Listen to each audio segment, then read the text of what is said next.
সবসময় ইসলামের বিরুদ্ধে বিতর্ক করার জন্য প্রস্তুত ছিলেন এক ব্যক্তি। পবিত্র কোরআনের ভুল খোঁজার চেষ্টা করতেন তিনি সবসময়, যাতে সহজেই ইসলাম ও কোরআন বিরোধী প্রচারণা চালানো যায়। তবে শেষ পর্যন্ত কি হয়েছিল ওই ব্যক্তির? শেখ তাসফিয়া করিমের রিপোর্টে থাকছে বিস্তারিত। ডক্টর গ্যারি মিলার সুদর্শন এই ব্যক্তিটি ছিলেন কানাডার এক খ্রিস্ট ধর্মপ্রচারক। বাইবেলের উপর ছিল তার অগাধ পাণ্ডিত্য। বিশিষ্ট মুসলিম চিন্তাবিদ আহমেদ দিদাতের সঙ্গে তার বিতর্ক হয় কোরআন ও বাইবেল বিষয়ে। আহমেদ দিদাতকে পরাজিত করতে পবিত্র কোরআনের ভুল খোঁজা শুরু করলেন তিনি। তার ধারণা ছিল, যেহেতু কোরআন 1400 বছর আগে নাজিল হয়েছিল, তাই খুব সহজেই এতে ত্রুটি খুঁজে পাওয়া যাবে। সেসব ভুল মুসলিমদের সামনে তুলে ধরার সংকল্প করেছিলেন তিনি। ত্রুটি খুঁজতে ডক্টর গ্যারি মিলার শুরু করলেন কোরআন অধ্যয়ন।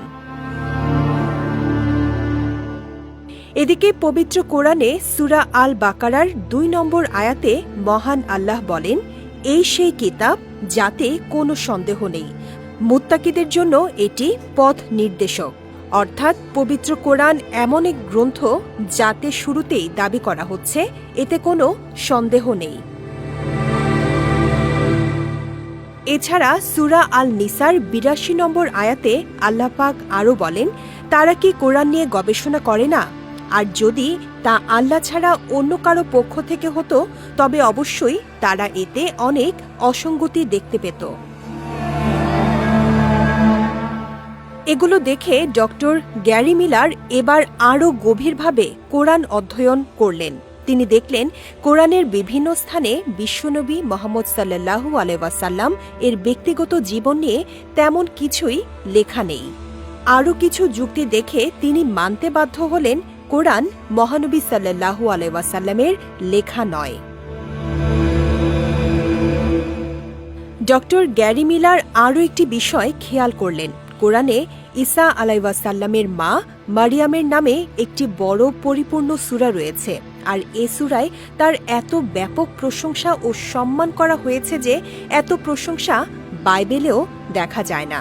যেখানে পবিত্র কোরআনের বিভিন্ন স্থানে বিশ্বনবী মুহাম্মদ সাল্লাল্লাহু আলাইহি ওয়াসাল্লামের নাম মাত্র 4 বার এসেছে, সেখানে ঈসা আলাইহিসসালামের নাম এসেছে 25 বার।